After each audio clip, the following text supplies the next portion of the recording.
ಈಗ 1/4 ಎಕರೆಗೆ ಬಂದು ನೀವು 6,000 ಮರಿ ಬಿಟ್ಟಿದ್ದೀರಾ. 6,000 ಮರಿ ಬಿಟ್ಟರೆ 6 ಟನ್ ಬರುತ್ತಾ? Wrong information. 40% ಪ್ರೋಟೀನ್ ಇದ್ದರೆ ಮಾತ್ರನೇ ಫಿಶ್ ಇಂಟೇಕ್ ಮಾಡುತ್ತೆ. ಈಗ ಪ್ರೊಡಕ್ಷನ್ ಅನ್ನೋ ಸೀಡ್ಸು ಅದು ಬೈಬರ್ತಿಂದನೇ ಫೀಡ್ ಹ್ಯಾಬಿಟೆಂಟ್ ಆಗಿರುತ್ತೆ.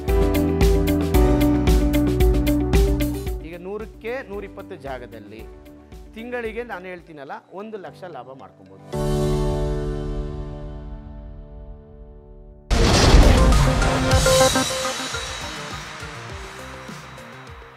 ನಮಸ್ಕಾರ ವೀಕ್ಷಕರೇ, ನೀವು ನೋಡ್ತಾ ಇದ್ದೀರಾ ವಿಸ್ತಾರ ಬಿಸಿನೆಸ್ ಆ್ಯಂಡ್ ಪ್ರಾಪರ್ಟಿ. ನಾನು ಕೇಶವ್ ಪ್ರಸಾದ್.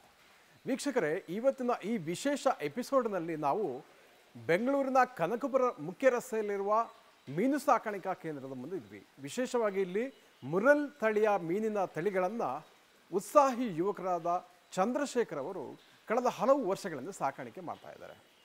ಅವರು ಹೇಳುವ ಪ್ರಕಾರ ಮೀನು ಸಾಕಾಣಿಕೆ ಅನ್ನುವಂಥದ್ದು ಅತ್ಯಂತ ಪ್ರಾಫಿಟಬಲ್ ಬಿಸ್ನೆಸ್ ಆಗಿ ಕನ್ವರ್ಟ್ ಮಾಡುವಂಥದ್ದು.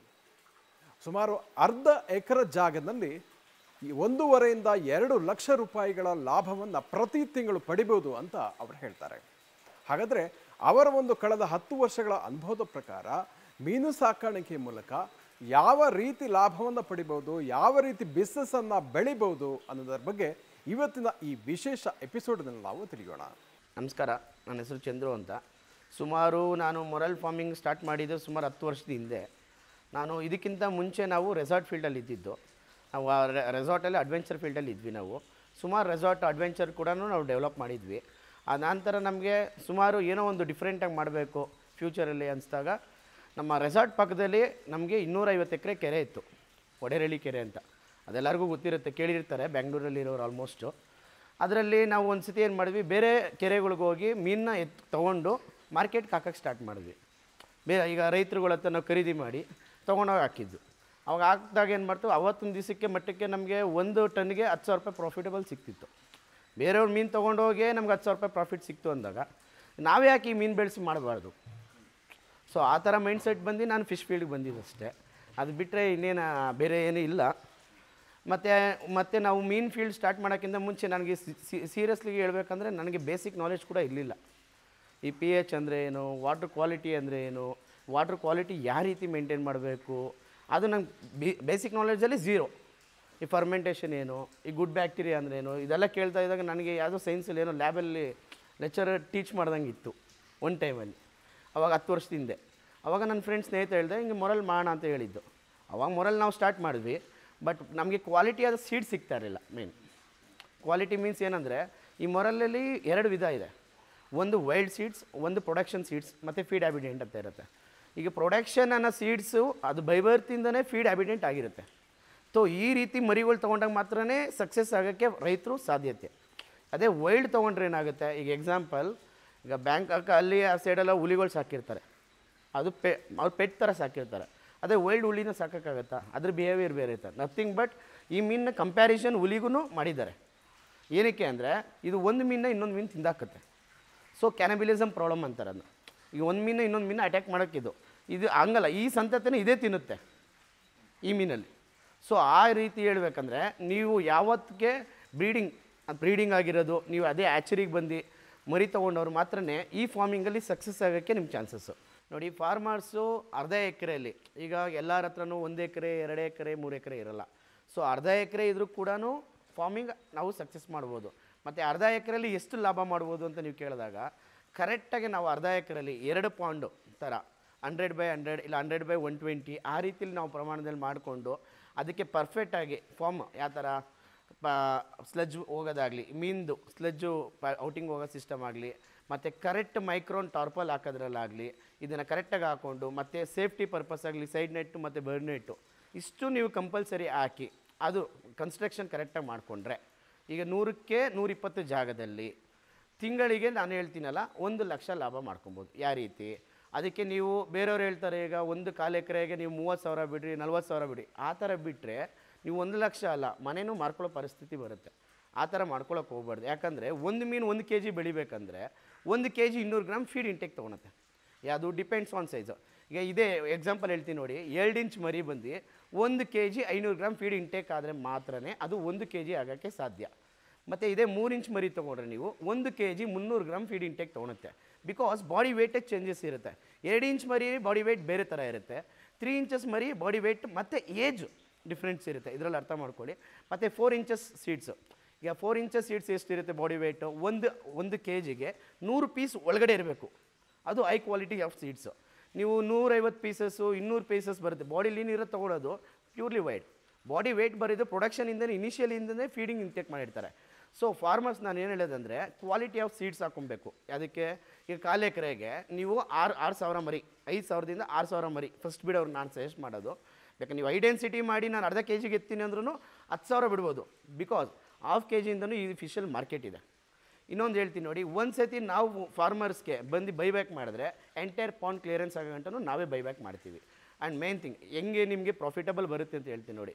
ಒಂದು ಮೀನು ಬಂದು ನಿಮಗೆ 4 ಇಂಚಸ್ ಸೀಡ್ಸು ಫಸ್ಟ್ ಟೈಮ್ ಮಾಡೋರಿಗೆ ನಾನು ರೆಫರ್ ಮಾಡೋದು. ಒಂದು ಮೀನು 12 ರೂಪಾಯಿ ಆಗುತ್ತೆ. ಒಂದು ಫೀಡ್ ಇಂಟೇಕು 1 kg, ಈ ಫೀಡು ತುಂಬ ಎಕ್ಸ್ಪೆನ್ಸಿವು. kg ನಿಮಗೆ 40% ಪ್ರೋಟೀನ್ ಇದ್ದರೆ ಮಾತ್ರ ಈ ಫಿಶ್ ಇಂಟೇಕ್ ಮಾಡುತ್ತೆ. ಅದು ಬಿಟ್ಟು ನೀವು ಲೋಕಲ್ಲಿ ಫೀಡ್ ತಂದು ಮಾಡ್ತೀನಿ ಮತ್ತು ಈ ಕೋಳಿ ವೇಸ್ಟ್ ಆಗ್ತೀನಿ ಅಂದರೆ ಈ ಫಿಶ್ ಕಲ್ಚರ್ ಮಾಡೋಕ್ಕಾಗೋದಿಲ್ಲ. ಇದೇನಿದು ಕ್ವಾಲಿಟಿ ವೈಸ್ ಫೀಡ್ ಮಾಡಿ ಹಾಕಿದ್ರೆ ಮಾತ್ರ ಈ ಫಿಶ್ಶು.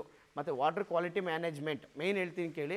ನೀವು ಎಲ್ಲ ಮಾಡಿ ವಾಟರ್ ಕ್ವಾಲಿಟಿ ಮ್ಯಾನೇಜ್ಮೆಂಟ್ ನೀವು ಮಾಡಿಲ್ಲ ಅಂದರೂ ಕೂಡ ಇದರಲ್ಲಿ ಸಕ್ಸಸ್ ಆಗೋಕ್ಕೆ ಚಾನ್ಸಸ್ ಇಲ್ಲ. ನೀವು ವಾಟರ್ ಕ್ವಾಲಿಟಿ ಮ್ಯಾನೇಜ್ಮೆಂಟ್ಗೆ ಯಾವ ರೀತಿ ಮಾಡಬೇಕು ಪ್ರತಿಯೊಂದನ್ನು ಗೈಡೆನ್ಸ್ ಮಾಡ್ತೀನಿ ನಿಮಗೆ.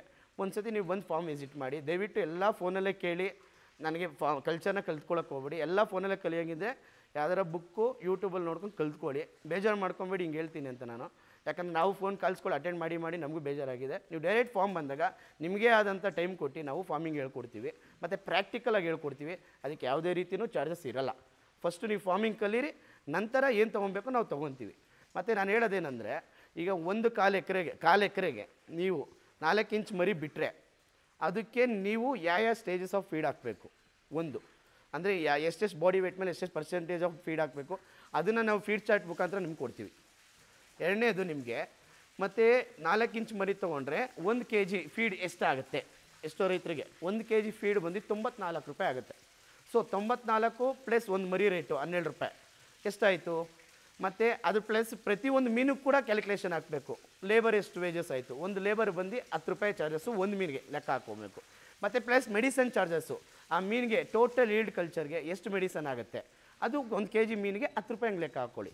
ಟೋಟಲ್ ಮರಿ, ಫೀಡು ಮತ್ತು ನಿಮಗೆ ಮೆಡಿಸನು ಇದನ್ನೆಲ್ಲ ಕ್ಯಾಲ್ಕುಲೇಟ್ ಮಾಡಿದಾಗ ಓವರಾಲ್ ನಿಮ್ಮ ಖರ್ಚು ಎಷ್ಟಾಗುತ್ತೆ ಅಂದರೆ 150 ರೂಪಾಯಿ, 146 ರೂಪಾಯಿ ಖರ್ಚು ಬೀಳುತ್ತೆ. 150 ರೂಪಾಯಿ ತೊಗೊಳ್ಳಿ. 150 ರೂಪಾಯಿ ಖರ್ಚು ಮಾಡಿದ್ರೆ ನಮಗೆ ಲಾಭ ಎಷ್ಟು ಸಿಗುತ್ತೆ ರಿಟರ್ನು? 1 kgಗೆ 100 ರೂಪಾಯಿ ಲಾಭ. ನಾವು ಬೈಬ್ಯಾಕ್ ಮಾಡೋದು ಎಷ್ಟು? 250ಗೆ. ನಾವು ½ kgಯಿಂದನೇ ನಾವು ಬೈಬ್ಯಾಕ್ ಮಾಡ್ತೀವಿ. ಬಟ್ ½ kg ಡಿಫ್ರೆಂಟ್ ರೇಟ್ ಇರುತ್ತೆ. 800 ಗ್ರಾಮಿಂದ ಒಂದು ಡಿಫ್ರೆಂಟ್ ರೇಟ್ ಇದೆ. 800 ಗ್ರಾಮಿಂದ ನಿಮಗೆಲ್ಲ 250 ರೂಪೀಸ್ ರೇಟ್ ನಾವು ಕೊಡ್ತೀವಿ. ಎಷ್ಟು ಟನ್ ಇದ್ರೂ ಪರವಾಗಿಲ್ಲ. ನೀವು 50 ಟನ್ ಕೊಟ್ಟರು ಕೂಡ ನಾವು ರಿಟರ್ನ್ ತೊಗೊಳ್ಳೋ ಕೆಪಾಸಿಟಿ ಅಂತೂ ಇದೆ. ನಮ್ಮ ಕಂಪ್ನಿ ಅಷ್ಟೇ ಕಂಪ್ನಿಗೆ ಟೈಅಪ್ ಕೂಡ ಆಗಿದೆ. ಮತ್ತು ಸ್ಪಾಟ್ ಕ್ಯಾಶ್ ಆಗಿರುತ್ತೆ. ಈಗ ಎಕ್ಸಾಂಪಲ್ ತೊಗೊಳ್ಳಿ. ಈಗ 1/4 ಎಕರೆಗೆ ಬಂದು ನೀವು 6,000 ಮರಿ ಬಿಟ್ಟಿದ್ದೀರಾ. 6,000 ಮರಿ ಬಿಟ್ಟರೆ 6 ಟನ್ ಬರುತ್ತಾ? Wrong information. 6,000 ಮರಿನೂ ಒಂದೇ ಸೈಜ್ ಇರೋರು, ಈಗ ಒಂದೇ ಏಜ್ ಗ್ರೂಪು ಸ್ಕೂಲ್ ಮಕ್ಕಳು ಒಂದೇ ವೆಯ್ಟ್ ಇರ್ತಾರಾ? ಇರೋದಿಲ್ಲ. ಬಿಕಾಸ್ ಒಬ್ಬೊಬ್ಬರು ಒಂದೊಂದು ಥರ ಫೀಡಿಂಗ್ ತಿಂತಾರೆ, ಒಬ್ಬೊಬ್ಬರು ಒಂದೊಂದು ವೆಯ್ಟ್ ಇರ್ತಾರೆ, ಒಂದೊಂದು ಹೈಟ್ ಇರುತ್ತೆ. ಸೊ 6,000 ಬಿಟ್ಟಾಗ ಈಕ್ವಲೈಸೇಷನ್ ಸೀಟ್ ತೊಗೊಂಡಾಗ ನೀವು ಏನಾಗುತ್ತೆ, ನೀವು ಒಂದು 6,000 ಬಿಟ್ಟಾಗ ಎಕ್ಸ್ಪೆಕ್ಟ್ ಫಾರ್ 4.5ರಿಂದ 5.5 ಟನ್ ಗಂಟೆ ನೀವು ಎಕ್ಸ್ಪೆಕ್ಟ್ ಮಾಡ್ಬೋದು. ಅದೇನು quality feed and quality management water ಮಾಡಿದ್ರೆ. ನಾವು 6,000 ಬಿಟ್ಟಿದ್ದು ನಾವು ಈಲ್ಡ್ ತೆಗೆದಿರೋದು 5.25 ಟನ್ ತೆಗೆದಿದ್ದೀವಿ. ಏನಕ್ಕಂದರೆ ನಾವು ಗ್ರೇಡಿಂಗ್ ಪ್ರೋಸೆಸ್ ಮಾಡ್ತೀವಿ. ಎವ್ರಿ ಮಂತ್ಲಿ ಒಂದು ಸತಿ ಗ್ರೇಡ್ ಮಾಡ್ತೀವಿ. ಬಟ್ ನೀವು ರೈತರಿಗೆ ಕಷ್ಟ ಆಗುತ್ತೆ. ನಾನು ಹೇಳೋದೇನೆಂದರೆ 6,000 ಮರಿ ಬಿಟ್ಟಾಗ ನೀವು 5 ಟನ್ನು 4 ಟನ್ ಎಕ್ಸ್ಪೆಕ್ಟ್ ಮಾಡೋದು ಉತ್ತಮ. ಈಗ ಎಕ್ಸಾಂಪಲ್ 1 ಟನ್ 1 ಲಕ್ಷಕ್ಕೆ ಲಾಭ ಅಂದರೆ 5 ಲಕ್ಷಕ್ಕೆ ಹೋಯ್ತು. ಈಗ 5 ಟನ್ನು 5 ಲಕ್ಷ ರೂಪಾಯಿಗೆ ಹೋಯ್ತು, ಪ್ರಾಫಿಟ್ ಬಂತು. ಎಲ್ಲ ಖರ್ಚು ಕೇಳಿದೆ ನಾನು ಹೇಳ್ತೀನಿ. ಇದು 1/4 ಎಕರೆಗೆ ಆಯಿತು. ಅರ್ಧ ಎಕರೆಗೆ ಎಷ್ಟಾಯಿತು? 10 ಲಕ್ಷ ಆಯಿತು. ಸೊ ಮಂತ್ಲಿ ವೈಸಸ್ ಕಟ್ ಆಫ್ ಮಾಡ್ಕೊಂಬಂದಾಗ ಎಷ್ಟಾಯಿತು? ನಿಮಗೆ 1 ಲಕ್ಷ ರೂಪಾಯಿ ಪ್ರಾಫಿಟ್ ಬಂತು. ಸೊ ಈ ವೇಯಲ್ಲಿ ನೀವು ಮಲ್ಟಿಪಲ್ ಎಷ್ಟು ಎಕರೆ ಮಾಡ್ತೀರೋ ಆ ಥರ ಕಮರ್ಷಿಯಲಾಗಿ ದುಡ್ಡು ನೋಡ್ಬೋದು ನೀವು. ಈ ರೀತಿ ನಾನು ಹೇಳಿರೋದು. ಮತ್ತು ನೀವು ತಿಂಗ್ಳಿಗೆ 1 ಲಕ್ಷ ಬರುತ್ತೆ, ಒಂದೊಂದು ತಿಂಗಳಿಗೆ ಹಾರ್ವೆಸ್ಟ್ ಮಾಡ್ತೀವಾ? ಅಲ್ಲ, ಇಷ್ಟು ತಿಂಗಳಿಗೆ ಹಾರ್ವೆಸ್ಟ್ ಮಾಡಿ ಅದು ಡಿವೈಡ್ ಮಾಡಿದಾಗ ಪರ್ ಮಂತ್ಗೆ ಎಷ್ಟು ಬರುತ್ತೆ ಅಂತ ಕ್ಯಾಲ್ಕುಲೇಷನ್ ಮಾಡಬೇಕು. ಇದು ½ ಎಕರ್ಗೆ ನಾನು ಹೇಳ್ತಾ ಇರೋದು. ನೀವು ½ ಎಕರ್ಗೆ ಹೇಳ್ಬೋದು ಎಷ್ಟು ಇನ್ವೆಸ್ಟ್ಮೆಂಟ್ ಆಗುತ್ತೆ. ಸಿಂಪಲಿ ಹೇಳ್ತೀನಿ ನೋಡಿ, ಒಂದು ಅರ್ತ್ ವರ್ಕ್ ಹಿಂಗೆ ಯಾವುದೇ ಆಗಲಿ, JCP ಆಗಲಿ, ಇಟಾಚಿ ಆಗಲಿ, ನಿಂತ್ಕೊಂಡು ಕೆಲಸ ಮಾಡಿಸ್ಕೊತೀವಿ. ಅರ್ತ್ ವರ್ಕ್ ಅಂದರೆ 50,000 ರೂಪಾಯಿ ಒಳಗಡೆ ಆಗುತ್ತೆ. ಕ್ವಾಲಿಟಿ ವರ್ಕ್ ಹೆಂಗಂದರೆ ಒಂದು ಕಟ್ಟೆ ಒಂದು 5 ಅಡಿ ಅಗಲ ಬಿಟ್ಟು ಮತ್ತು ಡೆಪ್ತ್ ಬಂದು ನಿಮಗೆ 10 to 12 ಫೀಟ್ ಬೈಟ್ ಬಂದು, ಮತ್ತು ಸ್ಲಜ್ ಮೋಟ್ರ್ ಸಿಸ್ಟಮ್ ಅಂದರೆ ಪೈಪು. ಈಗ ಕರೆಂಟ್ನೇ ನಂಬ್ಕೊಂಡು ಇರೋಕ್ಕಾಗಲ್ಲ ನೀವು. ಈಗ ಕರೆಂಟ್ ಹೋಯ್ತು, ನೀರು ಔಟ್ ಮಾಡಬೇಕು, ಪ್ರತಿ 10 ದಿವಸಕ್ಕೆ ಒಂದ್ಸತಿ 1 ಫೀಟ್ ನೀರು ಚೇಂಜ್ ಮಾಡಬೇಕಾಗತ್ತೆ. ಸೊ ಆ ಥರ ಮಾಡಬೇಕಾದ್ರೆ ನಾವು sludge motor first initially install ಮಾಡ್ಕೊಂಡಿರಬೇಕು. ಏನಂದರೆ ಮೀನ್ದು ಗಲೀಜು ಯೂರಿನ್ ಎಲ್ಲನೂ ಕೂಡ ಫ್ಲಶ್ ಔಟ್ ಆಗುತ್ತೆ ಅದರಲ್ಲಿ. ಸೊ ಆ ಥರ ಮಾಡಿದಾಗ ಏನಾಗುತ್ತೆ, ವಾಟರ್ ಕ್ವಾಲಿಟಿ ಚೆನ್ನಾಗಿರುತ್ತೆ. ನೋಡಿ, ಎಲ್ಲದಕ್ಕೂ ಒಂದಕ್ಕೊಂದು ಲಿಂಕು. ನೀವು ಪಾಂಡ್ ಆದಮೇಲೆ ಟಾರ್ಪಲಿನ್ ಕ್ವಾಲಿಟಿ ಇಕ್ಕಬೇಕು. ಟಾರ್ಪಲ್ ಹೇಳ್ಬೋದು ನೀವು ಯಾವ ಟಾರ್ಪಲ್ ಬೆಸ್ಟ್ ಅಂತೀರಾ ಅಂತ. ನೋಡಿ, ಟಾರ್ಪಲ್ ನಾನು ನೋಡಿರಿ ಇಷ್ಟು ವರ್ಷ ಎಕ್ಸ್ಪೀರಿಯೆನ್ಸಲ್ಲಿ ಕಿಂಗ್ ಸ್ಟೋನ್ ಇಸ್ ಬೆಸ್ಟ್. ನಾನು ಎಲ್ಲ ಥರ ಲೋಕಲ್ ಟಾರ್ಪಲ್ ಹಾಕಿ ಅನುಭವಿಸಿದ್ದೀನಿ. 1 ವರ್ಷಕ್ಕೆ 2 ವರ್ಷಕ್ಕೆ ಬಿಸಿಲಿಗೆ ಒಣಗೋಗೋದು, ಅರ್ಧೋಗೋದು. ಸೊ ಆ ಎಕ್ಸ್ಪೆನ್ಸಿವ್ ಕೂಡ ನಾವು ಒನ್ ಟೈಮ್ ಕನ್ಸ್ಟ್ರಕ್ಷನ್ ಇನ್ವೆಸ್ಟ್ಮೆಂಟ್ ಮಾಡಿದ್ರೆ ಸ್ಟಿಲ್ 10 ಇಯರ್ಸ್ ನಾವು ಅದ್ರ ಬಗ್ಗೆ ಕೈ ಹಾಕೋಕ್ಕೆ ಹೋಗ್ಬಾರ್ದು. ಅವಾಗೇನು ಅನಿಸುತ್ತೆ, ಒನ್ ಟೈಮ್ ಇನ್ವೆಸ್ಟ್ಮೆಂಟ್ ನಮ್ಗೆ ಅದು ಲೆಕ್ಕಕ್ಕೆ ಬರಲ್ಲ. ಮತ್ತು ಇನ್ನೊಂದು ಹೇಳ್ಬೋದು, ಸರ್ ಈ ಒನ್ ಟೈಮ್ ಇನ್ವೆಸ್ಟ್ಮೆಂಟು ಗೌರ್ಮೆಂಟ್ ಕಡೆಯಿಂದ ಏನಾರು ಸಿಗುತ್ತಾ ಅಂತ. ಗೌರ್ಮೆಂಟ್ ಕಡೆಯಿಂದ ಪ್ರಧಾನಮಂತ್ರಿ ಮತ್ಸ್ಯ ಸಂಪದ ಅಂತ ಒಂದು ಸ್ಕೀಮ್ ಬಿಟ್ಟಿದ್ದಾರೆ, 0.1 hectare ಆಫ್ ಬಯೋಫ್ಲಾಕ್ ಯೂನಿಟ್ ಅಂತ. ಸೊ 0.1 hectare ಆಫ್ ಬಯೋಫ್ಲಾಕ್ ಯೂನಿಟಲ್ಲಿ ಏನು ಮಾಡ್ತಾರೆ, ಜನರಲ್ ಕ್ಯಾಟಗಿರಿಗೆ 5,40,000 ರೂಪಾಯಿ ಕೊಡ್ತಾರೆ. ಇದೇ ಲೇಡೀಸ್ ಆ್ಯಂಡ್ SC ಕ್ಯಾಟಗಿರೀಸ್ಗೆ 8,40,000 ಕೊಡ್ತಾರೆ. ಇದು ಸಹಾಯಧನ ರೀತಿಯಲ್ಲಿ ಕೊಡ್ತಾರೆ. ಇದು ಯಾವುದೇ ರೀತಿ ಲೋನ್ ಅಲ್ಲ, ಫ್ರೀ. ಬಟ್ ನೀವು ಕ್ವಾಲಿಟಿ ವರ್ಕ್ ಮಾಡಿದರೆ ಮಾತ್ರನೇ ಅವರು ಗೌರ್ಮೆಂಟವ್ರು ನಿಮ್ಗೆ ಕೊಡೋದು. ಅದಕ್ಕಿಂತ ಮುಂಚೆ ನಾವು ಯಾವ ಥರ ಮಾಡಬೇಕಂದ್ರೆ, ನೀವು ಒಂದು RTC ಕಾಪಿ, ಫೋಟೋ ಮತ್ತು ಆಧಾರ್ ಕಾರ್ಡು, ಪ್ಯಾನ್ ಕಾರ್ಡು ಮತ್ತು ಪಾಸ್ಬುಕ್ ಪ್ರಿಂಟ್ ಜೆರಾಕ್ಸ್ ಕೊಟ್ಟರೆ DPR ಮಾಡ್ತಾರೆ, ಪ್ರಾಜೆಕ್ಟ್ ರಿಪೋರ್ಟ್ ಮಾಡ್ತಾರೆ. ಅದನ್ನು ತೊಗೊಂಡೋಗಿ ನೀವು ನಿಯರೆಸ್ಟ್ ಫಿಶರಿ ಡಿಪಾರ್ಟ್ಮೆಂಟ್ ಅವ್ರಿಗೆ ಅಪ್ಲಿಕೇಶನ್ ಕೊಟ್ಟರೆ, ಡಿಪೆಂಡ್ಸ್ ಆನ್ ಸೀನಿಯರಿಟಿ ಬೇಸ್ ಮೇಲೆ ಅವ್ರು ನಿಮಗೆ ಕರೆದು ನಿಮಗೆ ವರ್ಕ್ ಆರ್ಡ್ರ್ ಕೊಡ್ತಾರೆ. ಸೊ ವರ್ಕ್ ಆರ್ಡ್ರ್ ಕೊಟ್ಟರೆ ನಿಮ್ಗೆ 100% ಕನ್ಫರ್ಮ್ ಆಗುತ್ತೆ ಗೌರ್ಮೆಂಟ್ ಕಡೆಯಿಂದ ಸಬ್ಸಿಡಿ ಬರುತ್ತಂತ. ಅವಾಗ ನೀವು ವರ್ಕ್ ಸ್ಟಾರ್ಟ್ ಮಾಡ್ಕೊಬೋದು. ಬಟ್ ನೀವು ಅದನ್ನು ನಂಬ್ಕೊಂಡು ಮಾಡ್ಬೋದು. ಒಂದು ಕೆಲವೊಮ್ಮೆ ಗೌರ್ಮೆಂಟ್ ಅವರು ಹೇಳಿ 6 ತಿಂಗಳು ಕೂಡ ಆಗುತ್ತೆ. ಬಟ್ ಕೆಲವೊಂದು ಕಡೆ ತುಂಬಾ ಫಾಸ್ಟ್ ಆಗುತ್ತೆ. ಅದು ಡಿಪೆಂಡ್ಸ್ ಆನ್ ನಿಮ್ಮ AD ಮತ್ತು DD ಅವರು ಮೇಲೆ ಇರುತ್ತದು. ಬಟ್ ನಮ್ಮ ಗೌರ್ಮೆಂಟ್ ಅವರು ನಮಗೆ ಬ್ಯಾಂಗ್ಳೂರವ್ರು ಹೆಂಗೆ ಸಪೋರ್ಟ್ ಮಾಡಿದ್ದಾರೆ ಅಂದರೆ, ತುಂಬ ನೆಕ್ಸ್ಟ್ ಲೆವೆಲ್ ತುಂಬ ಚೆನ್ನಾಗಿ ಸಪೋರ್ಟ್ ಮಾಡಿದ್ದಾರೆ. ನಮ್ಮ ಅಸಿಸ್ಟೆಂಟ್ ಡೈರೆಕ್ಟರ್ ನಾಗೇಂದ್ರ ಬಾಬು ಅವರಾಗಲಿ, ಮತ್ತು ನಮಗೆ ಡಿಸ್ಟ್ರಿಕ್ಟ್ ಡೈರೆಕ್ಟರ್ ಚಿಕ್ಕಣ್ಣ ಸರ್ ಆಗಲಿ, ಇವರೆಲ್ಲ ತುಂಬ ನೆಕ್ಸ್ಟ್ ಲೆವೆಲ್ ಹೆಲ್ಪ್ ಮಾಡಿದ್ದಾರೆ. ಇವತ್ತಿಗೂ ನಮ್ಮ ಪ್ಲ್ಯಾಂಟೇಷನ್ ಆಗಲಿ ಇಷ್ಟು ಮಟ್ಟಿಗೆ ದೊಡ್ಡಗೆ ಮಾಡಿರೋ ಕಾರಣ ಇವರು ಇಬ್ಬರು ಇರ್ತಾರೆ ಸಪೋರ್ಟ್, ಬ್ಯಾಕ್ ಬೋನ್ ಆಗಿ ನಮ್ಗೆ ನಿಂತು ತುಂಬ ನೆಕ್ಸ್ಟ್ ಲೆವೆಲ್ ಮುಂದೆ ನಿಂತು ಸಪೋರ್ಟ್ ಮಾಡಿದ್ದಾರೆ, ಏನು ಬೇಕಾದ್ರೆ ಮಾಡಿ ಅಂತ. ಸೊ ಒನ್ ಟೈಮಲ್ಲಿ ನಾವು ಮರಿ ತೊಗೊಬೇಕಂದ್ರೆ ಕಲ್ಕತ್ತಾದಲ್ಲಿ ತೊಗೊಬೇಕಾಯಿತು, ಹೈದ್ರಾಬಾದಲ್ಲಿ ತೊಗೊಬೇಕಾಯಿತು. ಸೊ ಇವತ್ತಿಗೆ ನಮ್ಮ ಕರ್ನಾಟಕದಲ್ಲಿ ಮೊರಲ್ ಹ್ಯಾಚರಿ ಇರೋದು ನಮ್ಮೊಬ್ಬರದೇ, with certified of central government and state government, with license base ಮೇಲೆ ಇರೋದು ಪ್ರೊಡಕ್ಷನ್ ಯೂನಿಟು. ಸುಮಾರು ಜನ ಹೇಳ್ತಾರೆ ನಾವು ತರಿಸ್ಕೊಡ್ತೀವಿ ಅಂದ್ರಂತಾರೆ, ಇಸ್ ಆಲ್ ಮೀಡಿಯೇಟರ್ಸ್. ಹೇಳ್ತಾ ಇದ್ದೀನಿ, ಪ್ರೊಡಕ್ಷನ್ ಯೂನಿಟ್ ಮಾಡಬೇಕಂದ್ರೆ certain tanks of breeding tanks ಈ ಥರ ಇರಬೇಕು, ಮತ್ತು ಅದಕ್ಕೆ ರೇರಿಂಗ್ ಟ್ಯಾಂಕ್ಸ್ ಇರಬೇಕು, ಎಕ್ಸ್ಲೇಯಿಂಗ್ ಹ್ಯಾಚಿಂಗ್ ಟ್ಯಾಂಕ್ಸ್ ಇರಬೇಕು ಆ ಥರ. ಮತ್ತು ಅದಕ್ಕೆ ಮಾಡಬೇಕಂದ್ರೆ ಇನಿಷಿಯಲಿ ಲೈಫ್ ಫೀಡ್ ಹೆಂಗೆ ಮಾಡಬೇಕಂತ ತಿಳಿದಿರಬೇಕು. ಇದೆಲ್ಲ ತಿಳಿದು ಮಾತ್ರನೇ ನಾವು ಪ್ರೊಡಕ್ಷನ್ ಯೂನಿಟ್ ಮಾಡೋಕ್ಕಾಗೋದು. ಏನೂ ತಿಳಿದೇನೆ ನಾವು ಪ್ರೊಡಕ್ಷನ್ ಮಾಡ್ತೀವಿ, ಡೋಂಟ್ ಬಿಲೀವ್, ನೀವು ನಂಬಕ್ಕೆ ಹೋಗಬೇಡಿ. ಹೋಗಿ ಒಂದು ಸತಿ ಏನಾಗುತ್ತೆ, ಎಷ್ಟೋ ಲಕ್ಷ ರೂಪಾಯಿ ಇನ್ವೆಸ್ಟ್ಮೆಂಟ್ ಮಾಡೋಕ್ಕೆ ನೀವು ರೆಡಿ ಇದ್ದಾಗ ಹೋಗಿ ಅವ್ರ ಪ್ಲ್ಯಾಂಟ್ ನೋಡಿ, ಇವ್ರ ಅರ್ಹತೆನ, ಇವ್ರ ಹತ್ರ ಮರಿ ತೊಗೊಂಡ್ರೆ ಅರ್ಹತೆ ಇದೆಯಾ, ಇವ್ರು ತೊಗೊಂಡ್ರೆ ಸಕ್ಸಸ್ ಆಗ್ತೀವಾ, ನೀವು ಡೈರೆಕ್ಟಾಗಿ ಹೋಗಿ ನೋಡಬೇಕು ಫಸ್ಟು. ನಮ್ಮದೇ ಅಂತಲ್ಲ, ನೀವು ಎಲ್ಲಿ ತೊಗೊಂಡ್ರು ಇದು ಬೇಸಿಕ್ ನಾಲೆಜ್ ನಾನು ಫಾರ್ಮರ್ಗೆ ಹೇಳೋದು, ಫಸ್ಟ್ ಹೋಗಿ ನೋಡಿ ಇವ್ರ ಹತ್ರ ಸೀಡ್ ತೊಗೊಂಡ್ರೆ ಸಕ್ಸಸ್ ಮಾಡ್ತಾರಾ, ಇವ್ರು ನಮ್ಗೆ ಸಪೋರ್ಟ್ ಮಾಡೋ ರೀತಿ ಇದ್ದಾರಾ. ಇಲ್ಲ ಸುಮ್ಮನೆ ಹೇಳಿ ಮರಿ ಕೊಟ್ಬಿಟ್ಟು ಏನು ಮಾಡ್ತಾರೆ, ಕೆಲವು ಜನ ಮರಿ ಕೊಟ್ಬಿಟ್ಟು ಏನು ಗೈಡ್ ಮಾಡಲ್ಲ, ಕೈ ತೊಳ್ಕೊತಾರೆ ಅಷ್ಟೇ. ಸೊ ಅವ್ರದ್ದು ಏನೇನು ಇಂಟೆನ್ಷನ್ ಮರಿಲಿ ದುಡ್ಡು ಇಟ್ಬಿಟ್ಟು ತೊಗೊಳೋದು ಅಷ್ಟೇ ಅವ್ರ ಉದ್ದೇಶವಾಗಿರುತ್ತೆ. ನಮ್ಮದು ಇದು ಬಂದು ಈ ಯೂನಿಟ್ ಬಂದು CR ಅಕ್ವೆಟೆಕ್ ಯೂನಿಟ್ ಏನು ಕಾನ್ಸೆಪ್ಟೆಡ್ ಅಂದರೆ, ನಮ್ಮದು ಮರಿ ಕೊಟ್ಟು ಅವ್ರಿಗೆ ಫೀಡ್ ಇನ್ ಮೆಡಿಸನ್ ಎಂಟೈರ್ ಗೈಡೆನ್ಸ್ ಮಾಡಿ, ಅದಕ್ಕೂ ಚಾರ್ಜಸ್ ಇರುತ್ತೆ. ಮತ್ತು ನೀವೇನು ಚಾರ್ಜಸ್ ಇಲ್ಲ ಅಂತ ಹೇಳ್ತಾರೆ, ಅದು ಗೈಡ್ ಮಾಡೋದಕ್ಕೆ ನಾವು ಚಾರ್ಜಸ್ ಮಾಡಲ್ಲ. ನೀವು ಮರಿ ತೊಗೊಂಡ್ರೆ ನೀವು ಚಾರ್ಜಸ್ ಇರುತ್ತೆ. ಆ ಮರಿ ಸರ್ಟನ್ ಏನು ಸೈಜ್ ತೊಗೊಂಡಿರುತ್ತೆ ಆ ಮರಿ ರೇಟ್ ಇರುತ್ತೆ, ಡಿಪೆಂಡ್ಸ್ ಆನ್ ಕ್ವಾಲಿಟಿ. ಈಗ 2 ಇಂಚ್ ತೊಗೊಂತೀವಿ ಅಂದರೆ ನೀವು 6 ರೂಪಾಯಿ ಆಗುತ್ತೆ, 3 ಇಂಚಸ್ ತೊಗೊಂಡ್ರೆ 9 ರೂಪಾಯಿ ಆಗುತ್ತೆ. ಇದೇ 4 ಇಂಚಸ್ ತೊಗೊಂಡ್ರೆ ನಿಮಗೆ 12 ಆಗುತ್ತೆ. ಇಲ್ಲ ನಾನು ಬಯೋಫ್ಲಾಕ್ ಟ್ಯಾಂಕ್ಸಲ್ಲಿ ಬೆಳೆಸೋರೆ ಅಂತ ಬರ್ತಾರೆ. ಸೊ ಬಯೋಫ್ಲಾಕಲ್ಲಿ ಟ್ಯಾಂಕ್ಸ್ ಬೇಕಂದ್ರೆ ನಾವು ಹೇಳೋ ಲೋ ಡೆನ್ಸಿಟಿ 6 ಇಂಚಸ್ ಸೀಡ್ ಹಾಕಿದ್ರೆ ಸಕ್ಸಸ್ ಆಗ್ತೀರಾ. ಇಲ್ಲ ನಾವು 4 inches 3 inches depends on you sir. ನಾನು ಹೇಳ್ತೀನಿ, ಆಮೇಲೆ ನಾಳೆ ದಿವಸ ಬಂದು ನಮ್ಮನ್ನ ಬ್ಲೇಮ್ ಮಾಡಬಾರ್ದು. ನಾವು ಯಾವ ಟ್ಯಾಂಕಲ್ಲಿ ಏನು ಮಾಡಬೇಕಂದ್ರೆ R&D ಮಾಡಿದ್ದೀವಿ, ಅದು ರಿಸರ್ಚ್ ಮಾಡಿ ಯಾವ ಟೈಮಲ್ಲಿ ಎಷ್ಟೆಷ್ಟು ಕಲ್ಚರ್ ಆಗುತ್ತೆ ಅಂತ ನಮ್ಗೆ ಗೊತ್ತು. ನಾವು ಹೇಳ್ತೀವಿ, ಇಲ್ಲ ನಾವು ಕೇಳಲ್ಲ, ಹೈ ಡೆನ್ಸಿಟಿ ಮಾಡ್ತೀವಿ, ಅದು ಡಿಪೆಂಡ್ಸ್ ಆನ್ ಯು. ಅದು ನಾವೇನು ಮಾಡೋಕ್ಕಾಗೋದಿಲ್ಲ ಅದು ಕೂಡ. ಮತ್ತು ಆ ರೀತಿಲಿ ಮಾಡ್ಕೊಂಡಾಗ ನೀವು ಸಕ್ಸಸ್ ಆಗ್ತೀರಾ, ಇಲ್ಲ ಅಂತಲ್ಲ. ಮತ್ತು ಇನ್ನೊಂದು ಈ ಫಾರ್ಮರ್ಸ್ ನಾನು ಹೇಳೋದೇನೆಂದರೆ, ನೀವು ಏನು ಎಲ್ಲ ಪಾಸಿಟಿವ್ ಹೇಳಿದೆ, ಈಗ ದುಡ್ಡು ಬರೋದೇ ಹೇಳಿದೆ. ನೆಗೆಟಿವ್ ಏನಂದರೆ ಸಿಂಪಲ್, ಇದು ಯಾರು ಹೇಳಲ್ಲ, ನಾನು ಹೇಳ್ತೀನಿ ಕೇಳಿ. ಒಂದು ಮರಿ ತೊಗೊಬೇಕಂದ್ರೆ ಅದು ಯಾವುದೇ ಆಗಲಿ, 2 ಇಂಚ್ ಆಗಲಿ, 3 ಇಂಚ್ ಆಗಲಿ, 4 ಇಂಚ್ ಆಗಲಿ, 5 ಇಂಚ್ ಆಗಲಿ, ಈಕ್ವಲ್ ಸೈಜ್. ಅದು ಗ್ರೇಡಿಂಗ್ ನಮ್ಮ ಹತ್ರ UK ಗ್ರೇಡರ್ ಇದೆ ನಮ್ಮ ಹತ್ರ. ಅದು ಒಂದೇ ಸೈಜು. ಈಗ 2 ಇಂಚ್ ಅಂದರೆ 2 ಇಂಚೇ ನಿಮಗೆ ಗ್ರೇಡ್ ಆಗುತ್ತೆ, 3 ಇಂಚ್ ಅಂದರೆ 3 ಇಂಚೇ ಗ್ರೇಡ್ ಆಗುತ್ತೆ, 4 ಇಂಚಸ್ ಅಂದರೆ 4 ಇಂಚಸ್ಸೇ ಗ್ರೇಡ್ ಆಗುತ್ತೆ. ಇದು ತುಂಬ ಇಂಡಿಯಾದಲ್ಲೇ ತುಂಬ ಕಮ್ಮಿ ಜನ, ನೀವು ಹೇಳ್ತಾ ಇದ್ದೀನಲ್ಲ, ಮೋರ್ ದೆನ್ 10 ಪೀಪಲ್ಸ್ ಮೇಲೆ ಇಲ್ಲ ಇದು, ಮೋರ್ ದೆನ್.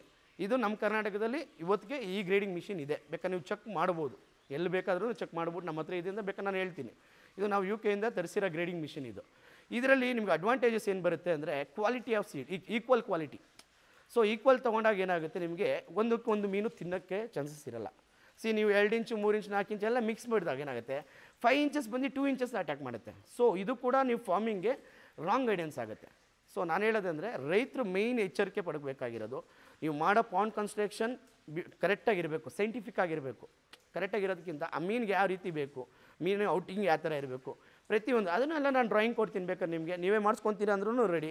ಇಲ್ಲ ಸರ್ ನೀವು ನಮ್ಗೆ ಗೊತ್ತಾಗಲ್ಲ ಮಾಡಿಕೊಡಿ ಅಂದರೂ ನಮ್ಮ ಟೆಕ್ನಿಷಿಯನ್ ಟೀಮ್ ಇದೆ, ರಾಕೇಶ್ ಅಂತ ಇದ್ದಾರೆ, ಅವ್ರು ಬೇಕಾದ್ರೆ ನಿಮ್ಗೆ ಮಾಡಿಕೊಡ್ತಾರೆ. ಅವರು ಟೆಕ್ನಿಕಲಿ ಬಂದು ಅವರೇ ಬಂದು ನಿಮಗೆ ಮಾರ್ಕಿಂಗಿಂದ ಹಿಡಿದು ಟೋಟಲ್ ಕಲ್ಚರ್ ಪೀರಿಯಡ್ಗೂ ಫುಲ್ಲು ಗೈಡ್ ಮಾಡ್ತಾರೆ. ನಿಮಗೆ ಫಾರ್ಮಿಂಗ್ ಗೈಡೆನ್ಸ್ ಬಂದು ನಾವು ಮಾಡ್ತೀವಿ. ಆಮೇಲೆ ನಿಮಗೆ ವಾಟರ್ ಕ್ವಾಲಿಟಿ ಮತ್ತು ಅದಕ್ಕೆ ಟೆಕ್ನಿಷಿಯನ್ಸ್ ನಮ್ಮಲ್ಲಿ ಇದ್ದಾರೆ, ಅದು ನಿಮಗೆ ಒಂದು ಗೈಡ್ ಮಾಡ್ತಾರೆ. ನಾನು ಹೇಳೋದೇನೆಂದರೆ ಸಕ್ಸಸ್ಫುಲ್ ಆಗಬೇಕಂದ್ರೆ ಡೆಡಿಕೇಶನ್ ಆಫ್ ವರ್ಕ್ ಇರಬೇಕು. ಸುಮ್ಮನೆ ನಮ್ಮ ಹತ್ರ ದುಡ್ಡು ಐತೆ ಅಂತ ಕಾಟಾಚಾರಕ್ಕೆ ಮಾಡಿದ್ರೆ ಈ ಫಾರ್ಮಿಂಗ್ ಆಗೋಲ್ಲ.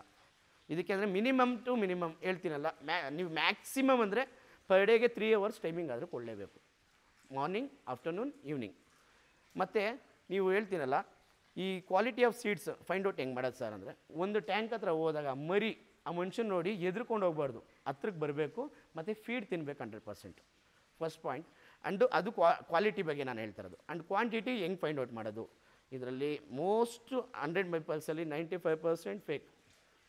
ನೀವೇ ನಿಂತ್ಕೊಂಡು ನಾನು ಹೇಳೋದು 1 kg ಮೀನು ಎಷ್ಟು ಬರುತ್ತೆ ಅದು ಬೇಷನಲ್ಲಿ ಹೋಲ್ಸಿರಬೇಕು, ನೀರು ಔಟ್ ಆಗಬೇಕು, ಬರೀ ಮೀನು ಮಾತ್ರ ಡ್ರೈಗಲ್ಲಿ ಮೀನು ಇರಬೇಕು.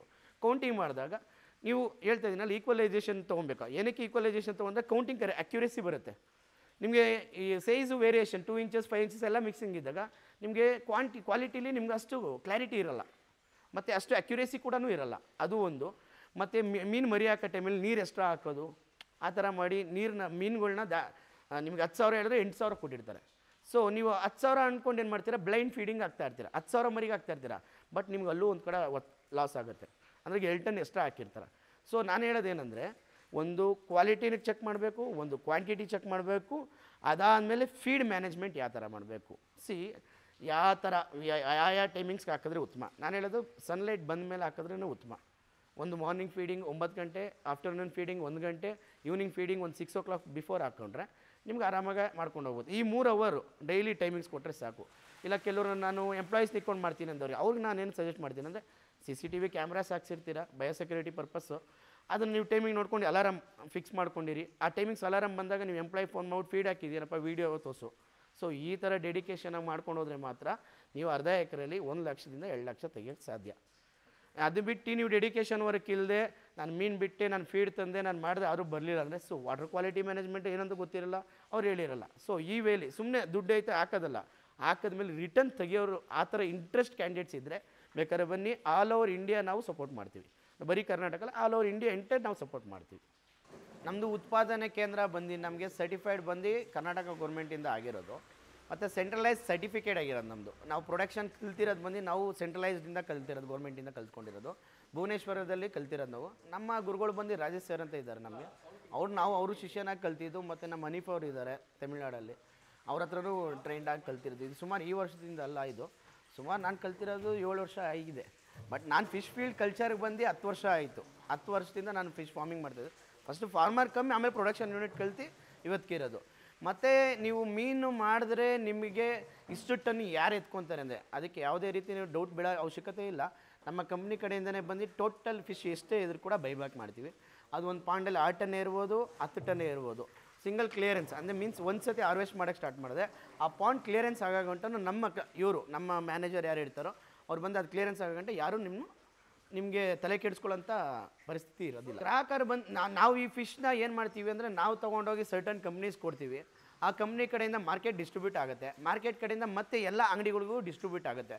ಆಲ್ಮೋಸ್ಟ್ ಈ ಫಿಶ್ ನಾವು ಸೇಲ್ ಮಾಡೋದು ಅದನ್ನು ಹೇಳ್ತೀನಿ ಕೇಳಿ, Thanjavur market, Madurai market, Kerala market, ಈ 3 ಮಾರ್ಕೆಟ್ಗೂ ನಾವು ಫಿಶ್ನ ಸೇಲ್ ಮಾಡ್ತೀವಿ. ಅದು ಬೇಕಾದ್ರೆ ನೀವು ಫಾರ್ಮರ್ಸ್ ಡೈರೆಕ್ಟಾಗೂ ಮಾರ್ಕೊಬೋದು. ಇದು ನಮಗೆ ಕೊಡಬೇಕನ್ನೋ ಉದ್ದೇಶನೂ ನಮ್ಮದಲ್ಲಿ ಏನಿಲ್ಲ. ಇದೇನೆಂದರೆ ಫಾರ್ಮರ್ ಬೆಳಿಬೇಕನ್ನೋ ಉದ್ದೇಶ ನಮ್ಮದಿರೋದು. ನೀವು ಹೋಗಿ ಮಾಡಿದ್ರು ಹೆಂಗೆ ಮಾಡಬೇಕು ಅಂತ ನಿಮ್ಗೆ ಏನಾರ ಐಡಿಯಾ ಇಲ್ಲ ಅಂದರೂ ಕೂಡ ನೀವು ಹೋಗಿ ಸುತ್ಕೊಂಡು ಬಂದರೆ ನೀವು ನಮ್ಮ ಕಂಪ್ನೀಸ್ಗೆ ನಾವು ನಿಮ್ಗೆ ಡೈರೆಕ್ಟ್ ಕೊಡೋಕ್ಕಾಗಲ್ಲ ಕಾಂಟ್ಯಾಕ್ಟು. ಅದು ನಮಗೆ ಇಷ್ಟು ವರ್ಷದ ಇದು ಮಾಡಿರೋದಿದ್ದು. ಬಟ್ ನೀವೇನಾರ ಇಲ್ಲ ನಾವು ಡೈರೆಕ್ಟ್ ನಮ್ಗೆ ಗೊತ್ತು ನೀವು ಸಪೋರ್ಟ್ ಮಾಡಿ ಅಂದರೆ 100% ನಾವು ಸಪೋರ್ಟ್ ಮಾಡ್ತೀವಿ. ನಮ್ಮದೇ ಗಾಡಿ ಲೈವ್ ಗಾಡಿ ಕಳಿಸ್ಕೊಡ್ತೀವಿ, ಲೈವ್ ಹೆಂಗೆ ಎತ್ಕೊಂಡು ಹೋಗ್ಬೇಕಂತ ತೋರಿಸ್ಕೊಡ್ತೀವಿ. ಅದು ಕಲ್ತೀವಿ ಕೂಡ ನೀವು ಮಾಡ್ಕೊಬೋದು. ನಮಗೂ ಅವ್ರಿಗಿಂತ ಜಾಸ್ತಿ ಡಿಫ್ರೆನ್ಸ್, ನಿಮ್ಗೆ 50 ರೂಪಾಯಿ ಜಾಸ್ತಿ ಡಿಫ್ರೆನ್ಸ್ ಸಿಗುತ್ತೆ 100% ಡೈರೆಕ್ಟಾಗಿ ಹೋದರೆ. ಬಟ್ ನಾನು ನಿಮಗೆ ಭಯ ಬೀಳ್ದಿರೋದಕ್ಕೆ ನಾನು ಹೇಳ್ತಾ ಇರೋದು 250 ರೂಪಾಯಿ ನಾನೇ ಬೈ ಬ್ಯಾಕ್ ಮಾಡ್ತೀನಿ ಅಂತ ನಿಮ್ಗೆ ಹೇಳ್ತಾ ಇದ್ದೀನಿ ಸರ್. ಇದಕ್ಕೆ ಯಾವುದೇ ರೀತಿ ಕ್ವಾಲಿಫಿಕೇಷನ್ ಎಲ್ಲ ಬೇಕಾಗಿಲ್ಲ. ಈ ಫಾರ್ಮಿಂಗ್ ಮಾಡಬೇಕಂದ್ರೆ ಮೇನ್ ಡೆಡಿಕೇಶನ್ ಇರಬೇಕು. ಹೇಳ್ತೀನಲ್ಲ, ಸುಮ್ಮನೆ ಕ್ವಾಲಿಫಿಕೇಷನಿಂದ ಏನೂ ಯೂಸ್ ಇಲ್ಲ. ಬಟ್ ಒಂದು ನಾಲೆಡ್ಜಬಲ್ ಪರ್ಸ್ಗೆ ಕ್ವಾಲಿಫಿಕೇಷನ್ ಇರಬೇಕು. ಯಾವ ರೀತಿ ಹೋದರೆ ನಾನು BCom ಓದಿದ್ದೀನಿ, ನನ್ನ ಪಾರ್ಟ್ನರ್ ಬಂದು MBA ಓದಿದ್ದಾರೆ, ನಮ್ಮ ಟೆಕ್ನಿಷಿಯನ್ ಬಂದು ಆಲ್ಮೋಸ್ಟ್ ಅವರು ಡಬಲ್ ಡಿಗ್ರಿ ಮಾಡಿದ್ದಾರೆ ನಮ್ಮ ಟೀಮಲ್ಲಿರೋದು. ಈಗ ಹೇಳ್ಬೇಕಂದ್ರೆ ಅದರಿಂದ ಎಜುಕೇಷನ್ ಅಂದರೆ ಮೈನ್ ನಾವು ಬಂದಿರೋ ಪ್ರೊಫೆಷ್ನಲ್ ಏನಂತ ನೋಡೋಕ್ಕೆ ಹೋದಾಗ ಈ ವರ್ಕ್ ಬಂದು ಪ್ಯೂರ್ಲಿ ಡೆಡಿಕೇಶನ್ ಮೇಲೆ ಇರುತ್ತೆ, ಟೈಮಿಂಗ್ ಸೆನ್ಸ್ ಇರುತ್ತೆ. ಮೇನ್ ಈ ಟೈಮಿಂಗ್ ಸೆನ್ಸ್ನ ನಾವೇನು ಮಾಡ್ತೀವಿ, ಪಾಂಡ್ಗೆ ಎಷ್ಟು ಟೈಮಿಂಗ್ಸ್ ಕೊಡ್ತೀವೋ ಅಷ್ಟೇ ಚೆನ್ನಾಗಿ ಈಲ್ಡ್ ಬರುತ್ತೆ, ಅಷ್ಟೇ ಚೆನ್ನಾಗಿ ದುಡ್ಡು ಬರುತ್ತೆ. ಕಂಪ್ಯಾರಿಷನ್ ಒಂದು ಹೇಳ್ತೀನಿ, ನೀವು ಕೇಳ್ಬೋದು ಬೇಕಾರೆ, ನೀವು ರೈತರು ಅನ್ಕೊಬೋದು ಏನು ಈ ಮೀನೇ ಮಾಡಬೇಕಾ, ಈ ಮೀನು ಮಾಡಿದ್ರೇ ದುಡ್ಡು ಆಗೋದಾ, ಬೇರೆ ಮೀನು ಮಾಡಿದ್ರೆ ದುಡ್ಡು ಬರೋಲ್ಲ. ಪ್ಯೂರ್ಲಿ ಒಂದು ಎಕ್ಸಾಂಪಲ್ ಕೊಡ್ತೀನಿ ನೋಡಿ. ಈ ಫಿಶ್ಗೂ ಅನದರ್ ಫಿಶ್ IMC ಫಿಶಸ್ಗೆ ರಘು, ಕಾಟ್ಲಾ, ಕಾಮನ್ ಕಾರ್ಪ್ ಫಿಶ್ ಎಲ್ಲ ಒಂದು ವೇಲಿ ಕಲ್ಚರು, ಇದು ಒಂದು ವೇ ಕಲ್ಚರು. ಅದಕ್ಕೆ ನೀವು ಹೇಳ್ತಾ ಇದ್ದೀನಲ್ಲ, ಸಗಣಿ ಯೂರಿಯಾ ಹಾಕಿ ಎಲ್ಲ ಥರ ಜೂ ಪ್ಲಾಂಟನ್ನು ಹಾಕಿದ್ರು ಕೂಡ ಅದು ತಿನ್ನುತ್ತೆ. ಬಟ್ ಮೊರಲ್ ಯಾವುದೇ ರೀತಿ ಆ ಥರ ತಿನ್ನಲ್ಲ. ಫ್ರೆಶ್ ವಾಟ್ರ್ ಬೋರ್ ನೀರಿದ್ರೂ ಆಗುತ್ತೆ. ಕೆಲವ್ರು ಕೇಳ್ಬೋದು ಹರಿಯ ನೀರಿದ್ರೆ ಆಗುತ್ತಾ, ಹರಿಯ ನೀರಿದ್ರೂ ಫಾರ್ಮಿಂಗ್ ಮಾಡ್ಬೋದು, ಬೋರ್ ನೀರಿದ್ರೂ ಫಾರ್ಮಿಂಗ್ ಮಾಡ್ಬೋದು. ಬಟ್ ರಘು ಕಾಟ್ಲಾಗೆ ನೀವು ಎಲ್ಲ ಓವರಾಲ್ ಫೀಡ್ ಹಾಕಿ ಒಂದು ಮರಿ ತೊಗೊಂಡು, ಮರಿ 60 ಪೈಸೆನೇ ಇರ್ಬೋದು, ಬಟ್ ಅದು ಸಾಕಷ್ಟಲ್ಲಿ ನೀವು ಫೀಡೆಲ್ಲ ಹಾಕೋಷ್ಟಲ್ಲಿ ಅದು 63 ರೂಪಾಯಿ ನಿಮಗೆ ಫೀಡ್ ಇಂಟೇಕ್ ಆಗಿರುತ್ತೆ. ಅದು ಒಂದು ರಘು ಕಾಟ್ಲಾ, ಕಾಮನ್ ಕಾರ್ಪ್ ಆಗಲಿ 1 kg ಬರಬೇಕಂದ್ರೆ 1.5 kg ಮೇವು ತಿಂದಿರಲೇಬೇಕು. ಕರೆಕ್ಟಾ? ಬೇಸಿಕ್ ಫೀಡ್ ರೇಟ್ ಎಷ್ಟು ಅದು ನಿಮಗೆ 34 ರೂಪಾಯಿನೇ ಅನ್ಕೋಣ. 1.5 kgಗೆ ಎಷ್ಟಾಯಿತು, 40 ಚಿಲ್ಲರೆ ಆಗುತ್ತೆ. ಎಲ್ಲ ಮತ್ತು ಲೇಬರು ಅದು ಮೆಡಿಸನ್ ಎಲ್ಲ ಲೆಕ್ಕ ಹಾಕೊಂಡಾಗ ನಿಮ್ಗೆ 60 ಇಂದ 70 ರೂಪಾಯಿ ಖರ್ಚೇ ಬಿದ್ದೋಗಿರುತ್ತೆ. ನಿಮ್ಗೆ ರಿಟರ್ನ್ಸ್ ಎಷ್ಟು ಅದು ಬೈ ಮಾರ್ಕೆಟ್ ಇರೋದು 90 ರೂಪಾಯಿ, 100 ರೂಪಾಯಿ, ನಿಮ್ಗೆ 10 ರೂಪಾಯಿ ಕೂಡ ಲಾಭ ಸಿಗೋದಿಲ್ಲ. ಅದು ಎಲ್ಲ ಕಂಪ್ಯಾರಿಸನ್ ಲೆಕ್ಕ ಮಾಡ್ಕೊಂಡು ಬಂದಾಗ. ಮತ್ತು ಅದೇ ನೀವು ಮೊರಲಲ್ಲಿ ಮಾಡ್ಕೊಂಡು ಹೋದಾಗ ನಾನು ಹೇಳ್ತಾ ಇದ್ದೀನಿ, ಅಲ್ಲಿ ಬೇಸಿಕ್ ರೇಟ್ ಎಲ್ಲ ತೆಗೆದ್ರು ನಿಮಗೆ 100 ರೂಪಾಯಿ ಲಾಭ ಅಂತೂ ಬೇಸಿಕ್ ರೇಟ್ ಕೊಡ್ತಾ ಇರೋದು ನಾವು ಹೇಳ್ತಾ ಇರೋದು. ಬಟ್ ಮಾರ್ಕೆಟ್ ಡಿಪೆಂಡ್ಸ್ ಅನ್ನೋದಾಗ ನಾವು 10 ರೂಪಾಯಿ 20 ರೂಪಾಯಿ ಇನ್ಕ್ರೀಸ್ ಮಾಡ್ತೀವಿ ಹೊತ್ತು ಬೇಸಿಕ್ ರೌಂಡ್ನ ಡೌನ್ ಅಂತೂ ಮಾಡೋದಿಲ್ಲ. 250 ರೂಪಾಯಿಗಿಂತ ಕಮ್ಮಿ ಮಾಡೋದಿಲ್ಲ, ಇನ್ನು 20-30 ರೂಪಾಯಿ ಜಾಸ್ತಿನೇ ಕೊಡ್ತೀವಿ ನಾವು. Depends on market. ವೀಕ್ಷಕರೇ, ಇಷ್ಟು ಹೊತ್ತು ಚಂದ್ರಶೇಖರ್ ಅವರು ಕೇವಲ ಅರ್ಧ ಎಕರೆ ಜಾಗದಲ್ಲಿ ಮೀನು ಸಾಕಾಣಿಕೆಯನ್ನು ಮಾಡಿ ಹೇಗೆ 1 ರಿಂದ 2 ಲಕ್ಷ ರೂಪಾಯಿ ಆದಾಯವನ್ನು ಪ್ರತಿ ತಿಂಗಳು ಗಳಿಸಬಹುದು ಅನ್ನೋದನ್ನು ವಿವರವಾಗಿ ನಮಗೆ ತಿಳಿಸಿಕೊಟ್ಟಿದ್ದಾರೆ. ಇಂತಹ ಮತ್ತಷ್ಟು ವಿಡಿಯೋಗಳಿಗೋಸ್ಕರ ವಿಸ್ತಾರ ಬಿಸ್ನೆಸ್ ಆ್ಯಂಡ್ ಪ್ರಾಪರ್ಟಿ ಯೂಟ್ಯೂಬ್ ವಾಹಿನಿಯನ್ನು ವೀಕ್ಷಿಸಿ ಹಾಗೂ ಸಬ್ಸ್ಕ್ರೈಬ್ ಮಾಡಿ ಅಂತ ಈ ಮೂಲಕ ನಾನು ಕೇಳಿಕೊಳ್ತಾ ಇದ್ದೀನಿ. ವಂದನೆಗಳು. ಅನುಕ್ಷಣದ ಸುದ್ದಿಗಳಿಗಾಗಿ ವಿಸ್ತಾರ ನ್ಯೂಸ್ ಯೂಟ್ಯೂಬ್ ಚಾನೆಲ್ ಸಬ್ಸ್ಕ್ರೈಬ್ ಮಾಡಿ. ಹೊಸ ಸುದ್ದಿಗಳ ನೋಟಿಫಿಕೇಶನ್ಗಾಗಿ ಬೆಲ್ ಐಕಾನ್ ಕ್ಲಿಕ್ ಮಾಡಿ. ಲೇಟೆಸ್ಟ್ ಅಪ್ಡೇಟ್ಸ್ಗಾಗಿ www.vistaranews.com ವೆಬ್ಸೈಟ್ಗೆ ವಿಸಿಟ್ ಮಾಡಿ. ಅಂಗೈಯಲ್ಲೇ ಜಗತ್ತಿನ ಸುದ್ದಿ ತಿಳಿಯಲು ವಿಸ್ತಾರ ನ್ಯೂಸ್ ಕನ್ನಡ ಆಪ್ ಡೌನ್ಲೋಡ್ ಮಾಡಿ.